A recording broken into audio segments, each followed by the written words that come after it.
மதுரையில் பாஜக மகளிரணி நடத்திய போராட்டத்தில் பங்கேற்ற ரஷ்ய சுற்றுலா பயணியிடம் விசாரணை நடத்த போலீசார் முடிவு செய்துள்ளனர். இதுகுறித்த விரிவான தகவல்களை எமது செய்தியாளர் செல்வகுமாரிடம் கேட்கலாம். செல்வகுமார், இதுகுறித்த கூடுதல் விவரங்களை பதிவு செய்யுங்கள். பாஜகவினுடைய நீதி கேட்கும் பேரணிக்கு ஆதரவளித்து பேசிய ரஷ்ய பெண்மணியிடம் தற்போது போலீசார் விசாரணை செய்வதற்காக முடிவு செய்திருக்கிறார்கள். மதுரை செல்லத்தம்மன் கோவில் அருகே நேற்று பாஜக மகளிர் அணி சார்பாக தமிழ்நாட்டில் நடைபெறும் பெண்களுக்கு எதிரான பாலியல் வன்கொடுமை எதிர்த்தும் அதே மாதிரி அண்ணா பல்கலைக்கழக மாணவிக்கு நீதி கேட்கும் விதமாக நீதிக்கான பேரணியை நடத்துவோம் என அறிவித்திருந்தார்கள். மதுரை செல்லத்தம்மன் கோவில் முன்பாக இருக்கக்கூடிய அந்த கோவில் என்பது கண்ணகி இருக்கக்கூடிய கோவில்.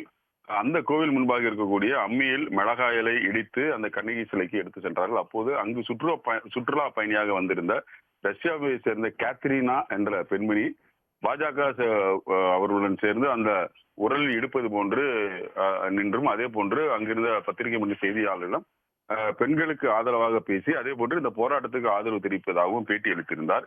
இது தொடர்பாக தான் தற்பொழுது போலீசார் விசாரிக்க முடிவு செய்திருக்கிறார். ஏனென்றால் வெளிநாட்டில் இருந்து வரக்கூடிய சுற்றுலா பயணிகள் தாங்கள் வருகின்ற அந்த நாடுகளில் நடைபெறுகின்ற போராட்டங்களிலோ அல்லது அங்கு நடைபெறுகின்ற சம்பவங்களிலோ தங்களை ஈடுபடுத்தாமல் சுற்றுலா வந்திருப்பவர்கள் சுற்றுலா மட்டுமே பார்த்து சொல்ல வேண்டும் என்ற ஒரு விதி இருக்கிறது. கூடுதலாக இது போன்று அங்கு நடக்கின்ற நிகழ்வுகளில் தாங்கள் ஈடுபடுத்தினால் அவர்கள் யார், அவர்கள் பின்னணி என்ன என்பது குறித்த போலீசார் வழக்கமாக விசாரணை மேற்கொள்வார்கள். அந்த அடிப்படையில் தான் இந்த ரஷ்யா பெண்மணி தொடர்பாக அவர் விசாரிக்கை செய்வதற்கு போலீசார், அது மத்திய போலீஸும் மதுரை இருக்க போலீசாரும் முடிவு செய்திருக்கிறார்கள். அதில் கூடுதலான விவரங்கள் கிடைக்கின்ற பொழுது யதார்த்தமாக இந்த போராட்டத்தில் அவர் கலந்து கொண்டாரா அல்லது உள்நோக்கத்திலும் கலந்து கொண்டிருக்கிறாரா என்பது குறித்த விசாரணை முடிவில் தான் தெரிய வரும். அண்மை தகவலுக்கு நன்றி செல்வகுமார்.